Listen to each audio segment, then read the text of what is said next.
यद्रामी village में बारिश से एक पुरानी दीवार गिर गई, जिसमें 17 साल की सानिया की मौत हो गई और उसके 4 भाई बहन गंभीर जख्मी हो गए। ये दिल दहला देने वाला वाकया रात के तकरीबन 2:30 लगातार बारिश की वजह से हुआ, जब एक पुरानी मकान की दीवार गिर गई। इस हादसे में एक 17 साल की लड़की सानिया की मौत हो गई, जबकि उसके भाई बहन महबूब, निशाद, आयशा और रमजान भी गंभीर जख्मी हुए हैं। हादसे के वक्त माँ बाप गाँव में मौजूद नहीं थे। बताया जा रहा है वो कर्ज की वजह से गांव से बाहर थे और इसी दरमियान घर में 4 मासूम बच्चे अपने बहन के साथ इस दीवार के नीचे आ गए। सानिया को फौरन अस्पताल ले जाया गया, लेकिन अफसोस इलाज के बावजूद वो बच नहीं पाई। बाकी 4 बच्चों का अभी अस्पताल में इलाज चल रहा है। ये वाकया सिर्फ एक परिवार का दुख नहीं, बल्कि पूरे गांव के लिए एक सोचने का मौका है। बारिश के साथ घरों की कमजोरी, गरीबी का बोझ और हुकूमत की बेधियानी इस हादसे की बड़ी वजह बनी। गांव के जिम्मेदार लोगों ने सख्त एतराज करते हुए 10 लाख रुपए का मुआवजा, फ्री इलाज और डीसी, तहसीलदार और सीपीआई के साइट विजिट की मांग की है। उनका कहना है कि गरीब परिवार को इंसाफ और सहारा मिलना जरूरी है। ಬೇಕೇ ಬೇಕು ಯಾತಕ್ಕಾಗಿ ಹೋರಾಟ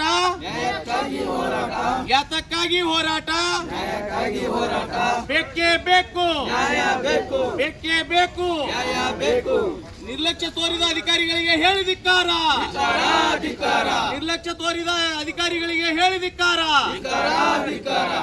ಏನಿವತ್ತು ಯಡ್ರಾಮಿ ಪಟ್ಟಣದಲ್ಲಿ ಒಂದು ಬಡ ಕುಟುಂಬ ಮನೆಯಲ್ಲಿ ನಿದ್ರೆಯಲ್ಲಿ ಇದ್ದಾಗ ಏಕಾಏಕಿ ಅತಿವೃಷ್ಟಿ ಮಳೆಯಿಂದಾಗಿ ಏನೊಂದು ಬಡ ಕುಟುಂಬದ ಮನೆಯ ಗೋಡೆಯನ್ನು ಕುಸಿದು ರಾತ್ರಿ 2:30 ಗಂಟೆ ಸುಮಾರಿಗೆ 4 ಮಕ್ಕಳು ನಿದ್ರೆಯಲ್ಲಿ ಇದ್ದಾಗ ಆ ಮನೆಯ ಗೋಡೆ ಕುಸಿದ ತಕ್ಷಣ ಆ ಮಕ್ಕಳ ಮೇಲೆ ಬಿದ್ದಿರುವುದರಿಂದ ಆ ಮಕ್ಕಳು ಏನೋ ಏಕಾಏಕಿ ಅವಸರದಲ್ಲಿ 1-2 ಮಕ್ಕಳು ಹೊರಗಡೆ ಬಂದು ನೆರೆಮನೆಯವರಿಗೆ ಕರೆದು ಸಹಾಯಕ್ಕಾಗಿ ಹಂಗಲಾಚುವಷ್ಟರಲ್ಲಿ ಒಂದು ಮಗು ಸ್ಥಳದಲ್ಲೇ ಮೃತಪಟ್ಟಿರುತ್ತದೆ.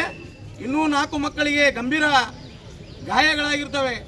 ಆದ ಕಾರಣ ತಾಲೂಕಿನ ಯಾವ ಅಧಿಕಾರಿಗಳು ರಾತ್ರಿ 2:30ರಿಂದ ಆದ ಘಟನೆಗೆ ಇಲ್ಲಿವರೆಗೂ ಕೂಡ ಸರ್ಕಾರಿ ಆಸ್ಪತ್ರೆಯಲ್ಲಿ ಶವವನ್ನು ಇಟ್ಟು ನಾವು 2:30ರಿಂದ ಆಸ್ಪತ್ರೆಯಲ್ಲೇ ಇದ್ದೇವೆ. ಯಾವ್ಯಾವ ಒಂದು ಅಧಿಕಾರಿಗಳು ಇನ್ನೂವರೆಗೆ ಈ ಆಸ್ಪತ್ರೆಗೆ ಬಂದಿರುವುದಿಲ್ಲ. ಆದ ಕಾರಣ ಸ್ಥಳೀಯ ಶಾಸಕರು, ಜೋರಿಗೆ ಮತಕ್ಷೇತ್ರದ ಶಾಸಕರು ಕೂಡ ಒಂದು ಕರೆಯನ್ನು ಕೂಡ ಮಾಡದೆ, ಮಾನ್ಯತೆಯನ್ನು ಕೂಡ ಇಡದೆ, ಒಂದು ಕರೆಯ ಮೂಲಕನೂ ಕೂಡ ಏನು ಮೃತಪಟ್ಟ ಕುಟುಂಬಕ್ಕೆ ಸಾಂತ್ವನವನ್ನು ಹೇಳುವ ಕೆಲಸ ಮಾಡಿರುವುದಿಲ್ಲ.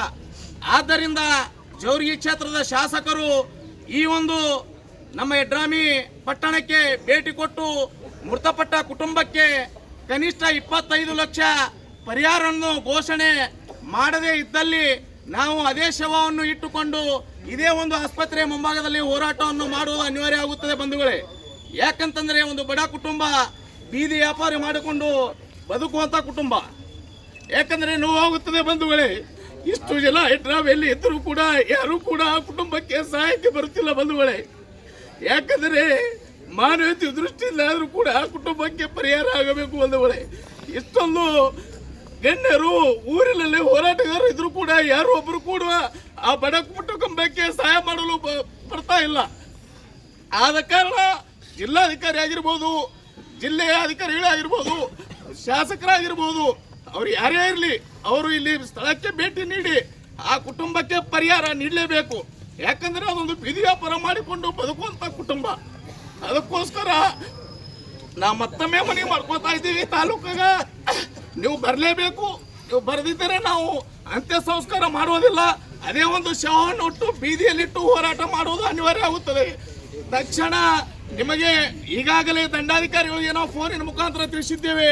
ಆರಕ್ಷಕ ಠಾಣೆಯಲ್ಲೂ ಕೂಡ ನಮ್ಮ ಸುದ್ದಿಯನ್ನು ಮುಟ್ಟಿಸಿದ್ದೇವೆ. ಆರಕ್ಷಕ ಠಾಣೆಯವರು ಬಿಟ್ಟರೆ ಬೇರೆ ಯಾವ ಅಧಿಕಾರಿ ರಾತ್ರಿ 2:30 ಸುಮಾರಿಗೆ ಇದೇ ಒಂದು ಆಸ್ಪತ್ರೆಗೆ ನಾವು ಶವವನ್ನು ತೆಗೆದುಕೊಂಡು ಬಂದಾಗ ಆಸ್ಪತ್ರೆಯಲ್ಲಿ ಯಾವುದೇ ಒಂದು ಸಿಬ್ಬಂದಿ ಇದ್ದಿರುವುದಿಲ್ಲ ಬಂಧುಗಳೇ. ಯಾಕಂದ್ರೆ ಇವತ್ತು ತಾಲೂಕು ಅಂತ ಹೇಳ್ಕೊಳ್ಳೋಕೆ ನಮ್ಗೆ ನಾಚೆ ಆಗ್ತದೆ. ಇದು ಶಾಸಕರು ನಮ್ಮ ಕ್ಷೇತ್ರದ ಶಾಸಕರಲ್ಲ, ಇವರು ಬೆಂಗಳೂರಿನ ಶಾಸಕರಾಗಿದ್ದಾರೆ. ಆದ ಕಾರಣ ತಾವು ಎಲ್ಲೇ ಇದ್ರೂ ಕೂಡ ಇವತ್ತು ಬೆಂಗಳೂರಿನಲ್ಲಿ ಇರ್ಬೋದು, ಇವತ್ತು ಜಿಲ್ಲೆಯಲ್ಲಿ ಇರ್ಬೋದು, ಜವರಿಗೆಯಲ್ಲಿ ಇರ್ಬೋದು, ಇದೇ ಒಂದು ನಿಮ್ಮ ಘಟನೆ ನಿಮ್ಮ ಮನೆಯಲ್ಲಿ ಆದರೆ ನೀವು ಬೆಂಗಳೂರಿನಲ್ಲಿ ಇರುವುದಿಲ್ಲ. ಶಾಸಕರೇ, ನಿಮಗೆ ಎಚ್ಚರಿಕೆಯನ್ನು ಕೊಡ್ತಾ ಇದ್ದೇನೆ. ಇದು ಬಡ ಕುಟುಂಬದ ಶವ ಇದೆ. ನೀವು ಯಾವುದೇ ಕಾರಣಕ್ಕೂ ಈ ಶವಲ್ಲಿ ನೀವು ಅಂತ್ಯ ಸಂಸ್ಕಾರದಲ್ಲಿ ಭಾಗಿಯಾಗದಿದ್ದರೆ ನಿಮ್ಮ ವಿರುದ್ಧ ಉಗ್ರವಾದ ಹೋರಾಟ ಮಾಡಬೇಕಾಗುತ್ತದೆ. ನಮಗೆ ಅನಿವಾರ್ಯ ಇದೆ. ಇದು ಒಂದು ಬಡ ಕುಟುಂಬ ಶವ ಇದೆ. ತಾವು ಎಲ್ಲೇ ಇದ್ದರೂ ಈ ಸ್ಥಳಕ್ಕೆ ಬಂದು ಕನಿಷ್ಠ ಪಕ್ಷ ಆ ಕುಟುಂಬಕ್ಕೆ 25 ಲಕ್ಷ ರೂಪಾಯಿ ಪರಿಹಾರ ಸ್ಥಳದಲ್ಲೇ ಘೋಷಣೆ ಮಾಡಬೇಕು. ಮತ್ತು ಪಟ್ಟಣ ಪಂಚಾಯತಿಯ ಮುಖ್ಯಾಧಿಕಾರಿಗಳು ಕೂಡ ನಾವು ಈಗಾಗಲೇ ಫೋನಿನ ಮುಖಾಂತರ ಮನೆಯನ್ನು ಇದು ಸುದ್ದಿಯನ್ನು ಮುಟ್ಟಿಸಿದ್ದೇವೆ. ಅವರು ಕೂಡ ಸ್ಥಳಕ್ಕೆ ಬಂದು ಆ ಬಡ ಕುಟುಂಬಕ್ಕೆ ಒಂದು ನಿವೇಶನ ಕೊಡುವುದರ ಮುಖಾಂತರ ಅವರಿಗೆ ಒಂದು ಮನೆಯನ್ನು ಮಂಜೂರಾತಿ ಮಾಡಬೇಕು ಸ್ಥಳದಲ್ಲಿ. ಯಾಕಂದರೆ ಅದು ಬಹಳ ಬಡತನದ ಕುಟುಂಬ ಇದೆ. ತಾವು ಎಲ್ಲೇ ಇದ್ರೂ ಕೂಡ ಈ ಸ್ಥಳಕ್ಕೆ ಬಂದು ನೀವು ಸ್ಪಂದಿಸದಿದ್ದರೆ ನಾವು ಯಾವುದೇ ಕಾರಣಕ್ಕೂ ಅಂತ್ಯ ಸಂಸ್ಕಾರ ಮಾಡುವುದಿಲ್ಲ ಎಂಬುದು ಹೇಳೋದ್ರ ಮುಖಾಂತರ ಈ ಸುದ್ದಿ ಮುಖಾಂತರ ಹೇಳ್ತಾ ಇದ್ದೇನೆ. ಎಲ್ಲರೂ ಕೂಡ ಈ ಹೋರಾಟದಲ್ಲಿ ಭಾಗಿಯಾಗಬೇಕು. ಇಲ್ಲಿ ಜಾತಿ ಮತ ಇಲ್ಲದೆ ಯಾವುದೇ ರಾಜಕೀಯ ಒತ್ತಡ ಮಣಿಯದೆ ಎಲ್ಲರೂ ಕೂಡಿ ಆ ಒಂದು ಬಡ ಕುಟುಂಬಕ್ಕೆ ನ್ಯಾಯ ಒದಗಿಸಿ ಕೊಡೋಣ ಹೇಳೋದ್ರ ಮುಖಾಂತರ ನನ್ನೊಂದೆರಡು ಮಾತುಗಳನ್ನು ಮುಗಿಸುತ್ತೇನೆ. ಜೈ ಹಿಂದ್, ಜೈ ಕರ್ನಾಟಕ.